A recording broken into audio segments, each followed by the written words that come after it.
Assalamualaikum warahmatullahi wabarakatuh. Kami dari kelompok 11 ingin menganalisis strategi PT Java Comfit Indonesia Tbk yang berkelompokkan Kevin Apartarius NIM 27, Alfian Bakti Nugroho NIM 44, Ananda Riki NIM 47, Bagas Alan NIM 48, Rafli Haji NIM 50, Muhammad Faisal NIM 42. Selanjutnya, definisi perusahaan. Nama PT Java Comfit Indonesia Tbk, tahun berdirinya 1971, industri pakan ternak, perunggasan, produksi pangan. Profilnya salah satu produsen pakan ternak terbesar di Asia Tenggara. Kantor pusat di Jakarta, Indonesia. Sebagai perusahaan yang telah beroperasi selama lebih dari 50 tahun, Java memiliki reputasi kuat dalam mendeliver produksi protein hewani berkualitas. Perusahaan mengoperasikan banyak pabrik pakan, farm pembibitan, hingga fasilitas pengolahan makanan.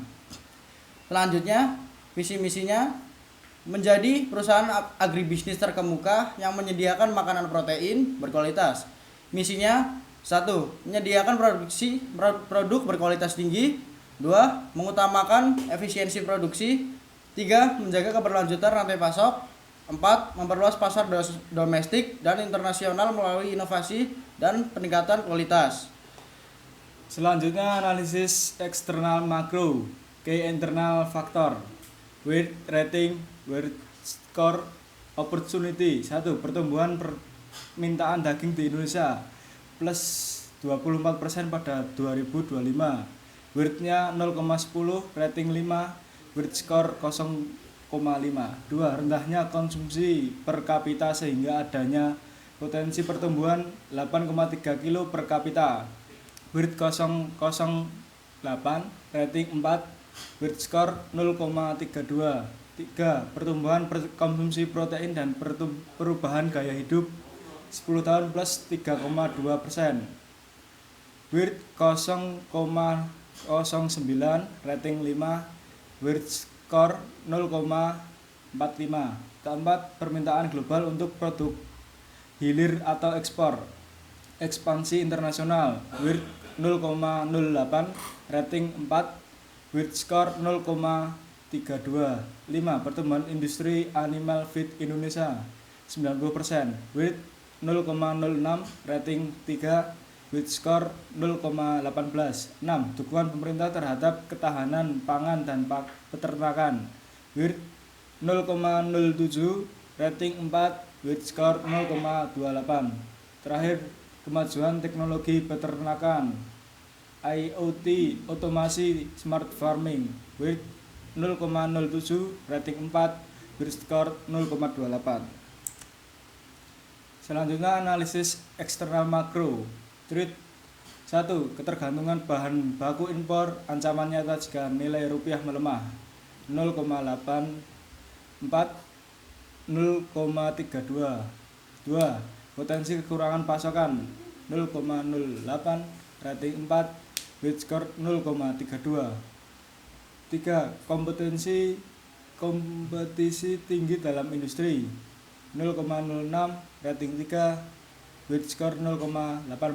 4. Fluktuasi harga bahan baku pakan, weight 0,07, rating 4, weight score 0,28. 5. Penyakit hewan seperti flu burung, ASF, dan lain-lain, weight 0,06, rating 3, weight score 0,18. 6. Perubahan preferensi konsumen ke produk nabati, plant-based food, weight 0,08, rating 3, weight score 0,15. 7. Isu lingkungan dan keberlanjutan, weight 0,05, rating 3, weight score 0,15. Yang ditotal adalah weight 1 dan weight score 3,91. Selanjutnya eksternal makro. Yang pertama ada switching cost ke supplier lain. Analisis rendah, PT Java Comfit Indonesia Tbk memiliki banyak alternatif pemasok bahan baku pakan seperti jagung, kedelai, vitamin, dan mineral, baik dari pasar lokal maupun internasional. Yang kedua ada jumlah supplier. Banyaknya jumlah pemasok bahan baku membuat posisi tawar-menawar mereka menjadi lemah karena Java dapat memilih berbagai mitra strategis yang mampu memberikan penawaran harga kompetitif dan kualitas terjamin.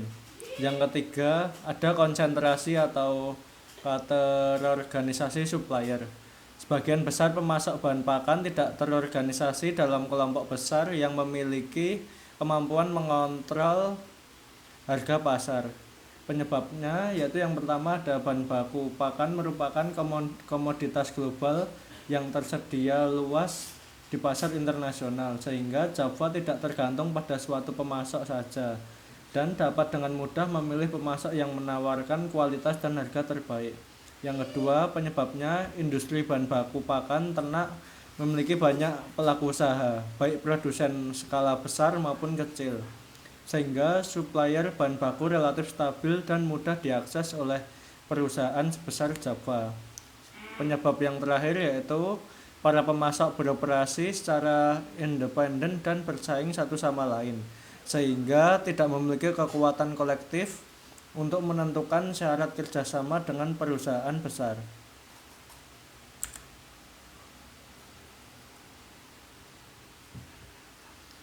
Yang selanjutnya yaitu ada ketersediaan substitusi input.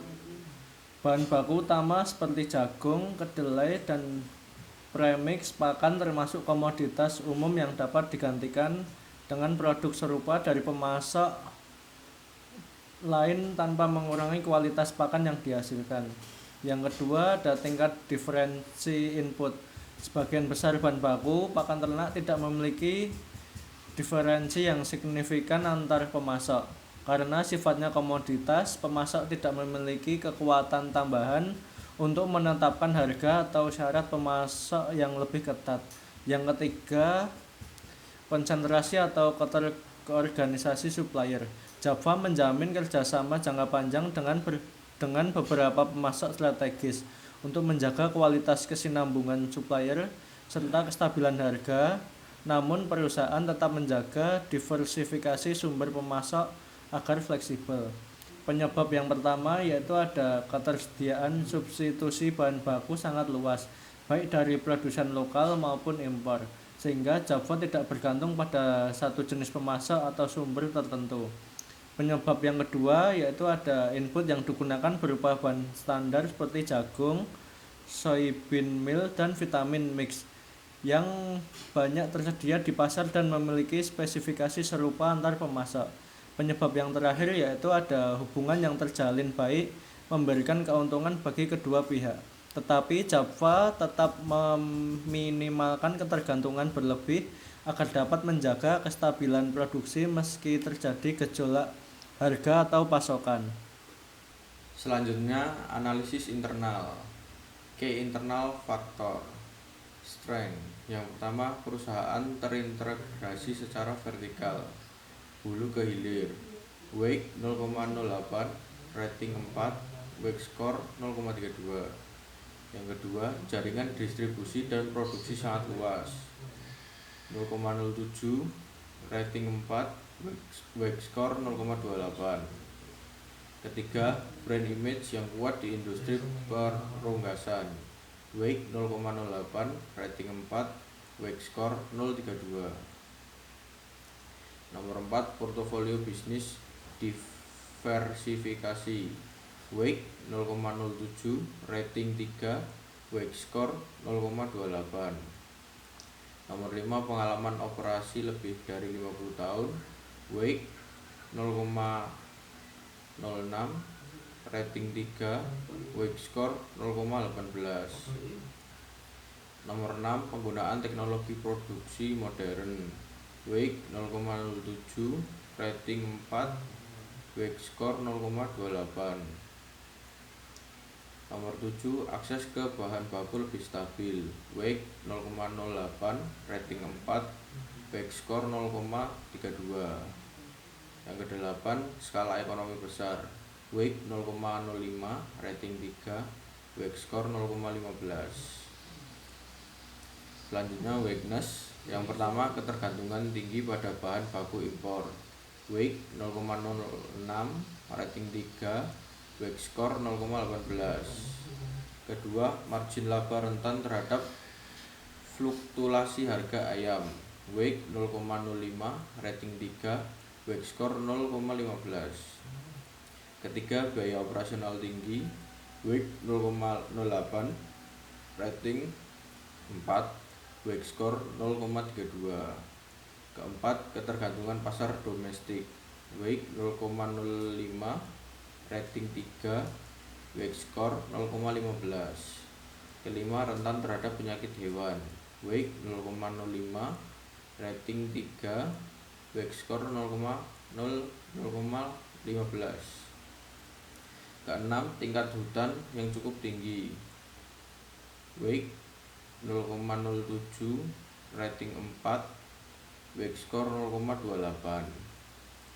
Ketujuh, tantangan manajemen limbah dan lingkungan. WAKE 0,08, rating 4, WAKE score 0,32. Selanjutnya, analisis SWOT.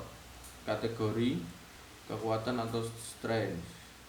Faktor internal yang pertama, mampu mengendalikan seluruh rantai pasokan, menjaga kualitas dan efisiensi biaya. Kedua, memiliki banyak varian produk termasuk pakan ternak, unggas, aquacultur, sapi potong, dan makanan olahan. Yang ketiga, kemampuan menghasilkan laba yang baik dan nilai return on equity yang meningkat. Selanjutnya, strategi SO. Memanfaatkan integrasi vertikal dan jaringan distribusi yang kuat untuk merebut pasar yang belum tergarap. Selanjutnya, strategi ST, kekuatan ancaman. Menggunakan sistem teknologi pakan modern dan integrasi vertikal untuk menjaga kualitas dan efisiensi biaya guna menghadapi persaingan harga dari kompetitor dan mengurangi dampak kenaikan harga bahan baku. Selanjutnya, kelemahan atau weakness. Yang pertama, pangsa pasar cenderung lebih kecil dibandingkan dengan kompetitor utama seperti Caroen, Pokpan Indonesia. Kedua, belum sepenuhnya mampu mengatasi ancaman wabah penyakit seperti flu burung yang dapat mengganggu produksi. Dan yang ketiga, beberapa produk makanan olahan memiliki masa kadaluarsa yang pendek atau kelemahan produk. Yang terakhir, strategi WO, kelemahan peluangan.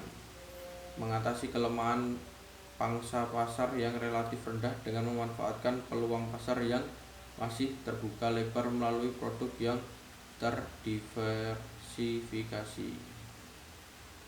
Selanjutnya kita akan membahas analisis BCG yang terdiri dari beberapa unit, yaitu ada pakan, commercial farming, proses food and sapi, dan dairy. Terdiri dari pangsa pasar merek kita, ada pangsa pasar pesaing terbesar, ada relative market share, dan ada tingkat pertumbuhan pasar.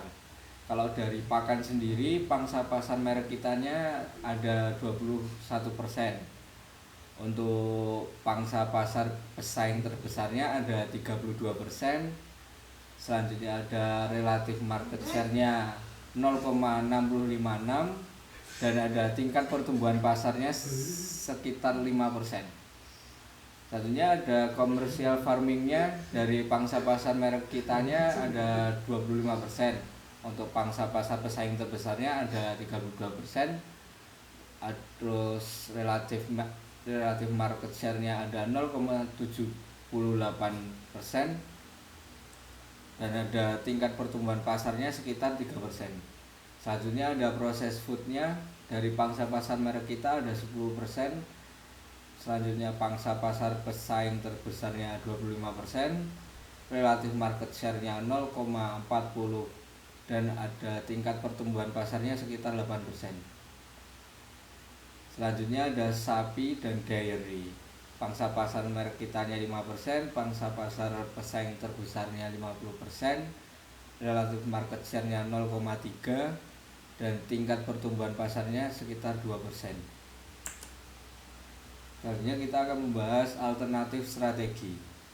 Yang pertama ada peningkatan pertumbuhan dan pangsa pasar. Fokus strategi ini adalah memanfaatkan peluang pasar dan meningkatkan volume penjualan, terutama di segmen di mana pangsa pasar JPFA masih di bawah pesaing utama.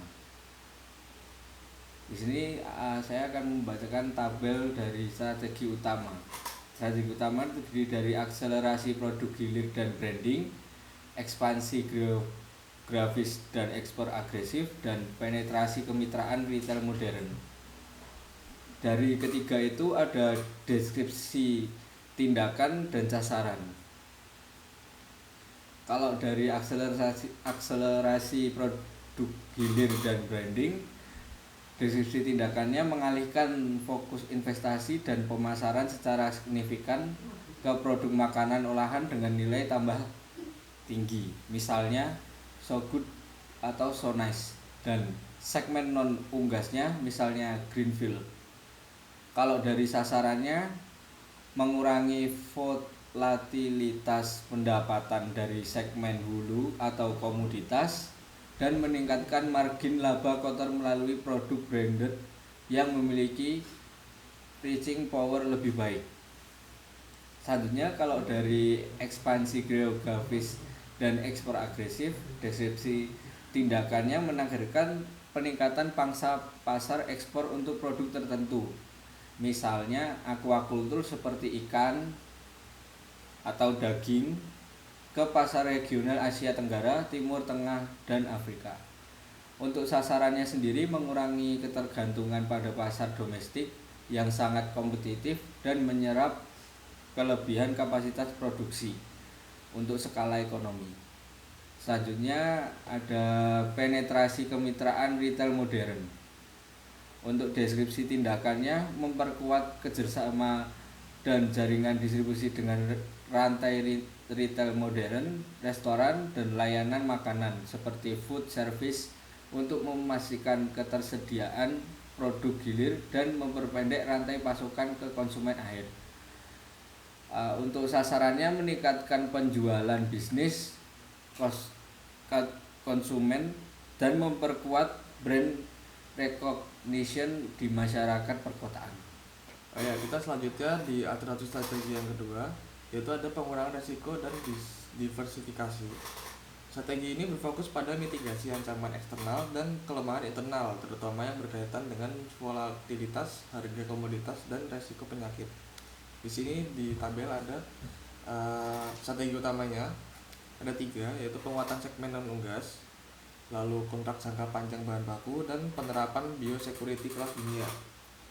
Menurut deskripsi tindakannya, untuk penguatan segmen non unggas mengalokasikan capital expenditure yang lebih besar untuk memperkuat dan memodernisasikan unit bisnis sapi potong, sapi perah, dan aquaculture. Lalu untuk sasarannya diversifikasi sumber pendapatan untuk mengurangi ketergantungan pada industri unggas yang rentan terhadap wabah penyakit dan fluktuasi harga komoditas pakan. Lalu untuk tindakan kontrak jangka panjang bahan baku mengamankan kontrak pembelian jangka panjang untuk bahan baku utama pakan seperti jagung dan kedelai, baik dari pemasok domestik maupun yang internasional. Lalu sasarannya mengurangi dampak volatilitas harga komoditas global dan ancaman kenaikan biaya produksi.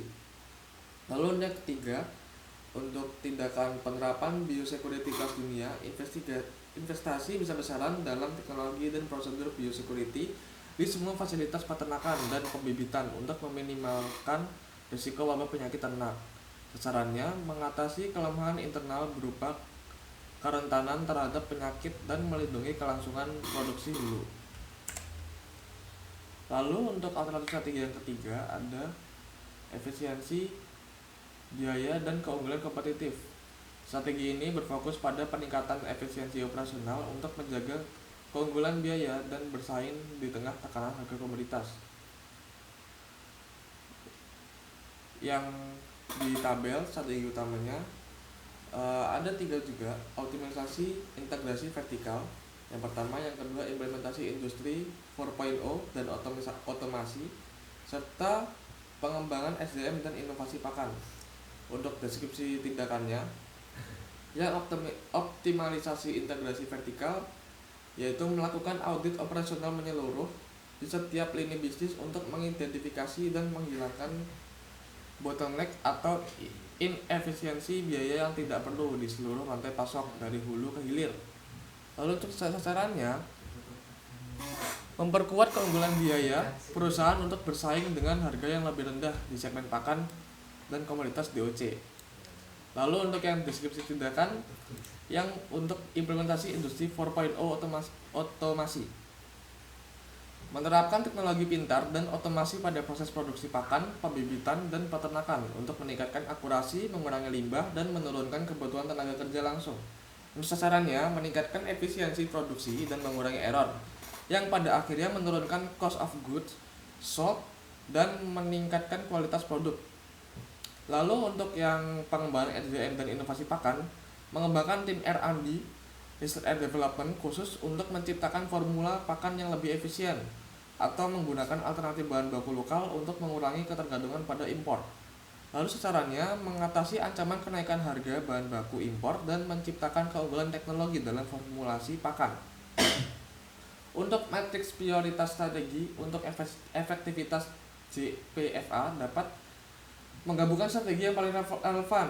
Yang pertama, the defensive efficiency C1 plus C2 plus B2, fokus pada penguatan internal menjaga efisiensi biaya melalui integrasi dan teknologi, serta mengunci pasokan bahan baku. Yang kedua, agresif atau ekspansi A1 plus A2 plus B1, produk pada pertumbuhan pendapatan melalui branding dan produk hilir, ekspansi pasar ekspor, sambil membangun pilar non-unggas yang kuat sebagai buffer resiko. Sekian presentasi dari kami kelompok 11, kurang lebihnya mohon maaf. Wassalamualaikum warahmatullahi wabarakatuh.